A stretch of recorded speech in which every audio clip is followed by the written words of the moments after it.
अब हम चलते हैं अपने सब्जेक्टिव सेक्शन की तरफ और देखते हैं कि सब्जेक्टिव क्वेश्चंस को हम किस तरह हल कर सकते हैं।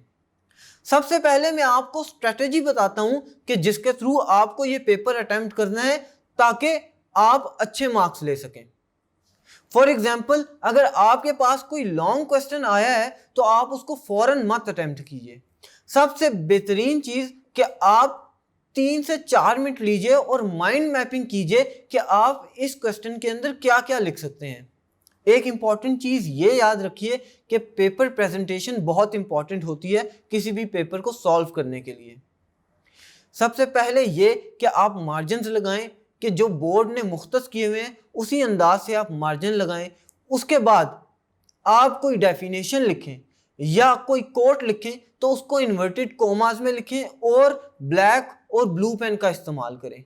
बोर्ड में चूंकि ये दो मार्कर्स ही या ये दो कलर्स ही अलाउ होते हैं तो आप कोशिश कीजिए कि जो डेफिनेशन या कोट लिखें उनको ब्लैक पेन से आंसर के अंदर लिखें और साथ ही साथ उनको इन्वर्टेड कोमास में भी लिख दीजिए। इससे एग्जामिनर को ये आइडिया हो जाएगा कि आपने इस चीज को सेपरेटली लिखा है और आपने पढ़ा भी हुआ है। साथ ही साथ जब आपके पास क्वेश्चन आए तो आप माइंड मैपिंग में ये चीज देखें कि आप क्या क्या हेडिंग्स लिख सकते हैं और क्या क्या सब हेडिंग्स लिख सकते हैं।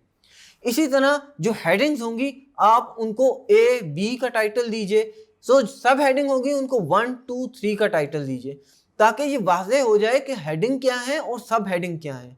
इन हेडिंग्स को भी और सब हेडिंग्स को भी आप ये कोशिश कीजिए कि ब्लैक पेन से लिखिए और बाकी जो अंदर डिटेल है आप उसको ब्लू पेन से लिखिए।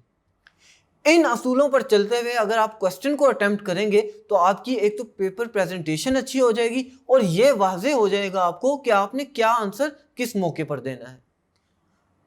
इन्हीं गाइडलाइंस पे चलते हुए हम ट्राई करते हैं, एक क्वेश्चन हल करते हैं और देखते हैं कि ये क्वेश्चन किस तरह हल किया जा सकता है। हमारे पास क्वेश्चन है, what are the political and administrative measures that can be taken to strengthen national integration.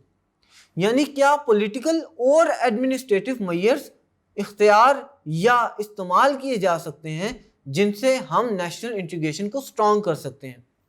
मैंने ऑलरेडी यहाँ पर बुलेट्स बनाई हुई हैं और पहले से ही हेडिंग और सब हेडिंग्स देकर रखी हैं। जैसे पॉलिटिकल और एडमिनिस्ट्रेटिव मेजर्स की बात की गई है तो मैं यहाँ पर पॉलिटिकल और एडमिनिस्ट्रेटिव मेजर्स की 2 बड़ी हेडिंग्स ले देता हूँ। साथ ही साथ उसके अंदर जो सब सेक्शन है जैसे बाइकैमरल लेजिस्लेचर है, सेपरेशन ऑफ पावर है, डेमोक्रेटिक सिस्टम है, इसके अंदर administration with responsible and patriotic outlook है और रिस्ट्रक्चरिंग द प्रोविंसेस है। ये सारी हेडिंग्स और सब हेडिंग्स में लिख लेता हूँ और इसके अंदर जो जो डिटेल आती है वो मैं ब्लू पेन से लिखता हूँ। इन गाइडलाइंस पे मैं पेपर सॉल्व करूंगा तो एक तो पेपर की प्रेजेंटेशन भी अच्छी होगी और साथ ही साथ एग्जामिनर मुझे अच्छे मार्क्स भी देगा। Thank you. इन्हीं बुनियादों पर चलते हुए हम अपना क्वेश्चन नंबर 2 सॉल्व करने की कोशिश करते हैं। हमारे पास क्वेश्चन है, problems of national integration in Pakistan.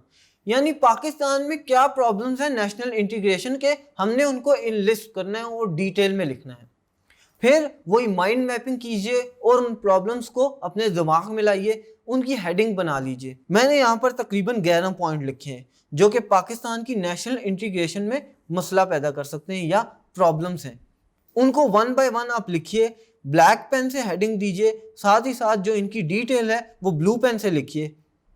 इस पैटर्न पर चलते हुए आप इस क्वेश्चन को अटेम्प्ट करेंगे तो आपको एग्जामिनर अच्छे मार्क्स देगा। नेक्स्ट क्वेश्चन है हमारे पास कि signify the importance of national solidarity in an Islamic democratic state. इसका आंसर भी आपने यूं देना है कि आपने हेडिंग्स बना लेनी है जैसा कि मैंने यहाँ पे दी हुई है कि पाकिस्तान में डिफरेंट लैंग्वेजेस बोली जाती थी, काफ़ी किस्म के रेशियल स्टॉक थे, मतलब कोई कहाँ से आया था, कोई अरब से था, कोई कहाँ से आया हुआ था, फिर इनके लिविंग पैटर्न्स भी जुदा थे, लेकिन फिर भी इन सब ने मिलकर पाकिस्तान बनाने की जिद्दोजहद की और रिलीजन को एज अ टूल या एज अ बुनियाद रखा, इस्लाम को एज अ बुनियाद रखा। और आप ऐसा समझ लीजिए कि ये एक पिक्चर के तमाम कलर्स हैं जिसको हम कोलैबोरेट करते हैं या इकट्ठा करते हैं तो पाकिस्तान बनता है और तमाम कलर्स की अहमियत इसमें एक जैसी है। इन बुनियादों पर रहते हुए आप इस क्वेश्चन को हल करेंगे तो एग्जामिनर आपको अच्छे मार्क्स देगा। अगर आपको इसकी डिटेल्ड वीडियो चाहिए तो हमारी वेबसाइट tutoria.pk पर इसका लेक्चर मौजूद है। हमारे पास नेक्स्ट क्वेश्चन है कि what is the national integration discuss in detail. इसके दो सेक्शन हैं। एक, इसमें आपने नेशनल इंटीग्रेशन के बारे में बताना है इंट्रोडक्शन में, साथ ही साथ आपने इसको डिटेल में भी बताना है कि इसके क्या क्या कंपोनेंट्स हैं। यहाँ पर मैंने इसकी तमाम हेडिंग्स लिख दी हुई हैं। आप इंट्रोडक्शन से शुरू करेंगे, नेशनल इंटीग्रेशन क्या है या क्या हो सकती है, नेशन के बारे में बताएंगे, नेशनैलिटी का कॉन्सेप्ट बताएंगे, नेशनल इंटीग्रेशन बताएंगे, उसके अंडर जो सेंट्रीपिटल और सेंट्रीफ्यूगल फोर्सेस होती हैं वो बताएंगे, और एट द एंड आप बताएंगे कंक्लूजन। आप ये तमाम हेडिंग्स ब्लैक पेन से लिखेंगे और उनकी तमाम जो डिटेल्स होगी उसको आप कोशिश कीजिए कि ब्लू पेन से लिखिए। अगर इसमें कोई डेफिनेशन या कोट आता है तो आप उसको इन्वर्टेड कॉमास में लिखिए और ये कोशिश कीजिए कि उसको ब्लैक पेन से लिखिए। इन बेसिस पर अगर आप इन क्वेश्चंस को हल करेंगे तो आप अच्छे मार्क्स ले सकते हैं। इसकी डिटेल वीडियो हमारी वेबसाइट tutoria.pk पर मौजूद है और आप क्वेश्चन को हल करते वक्त ये पैटर्न जरूर फॉलो करेंगे।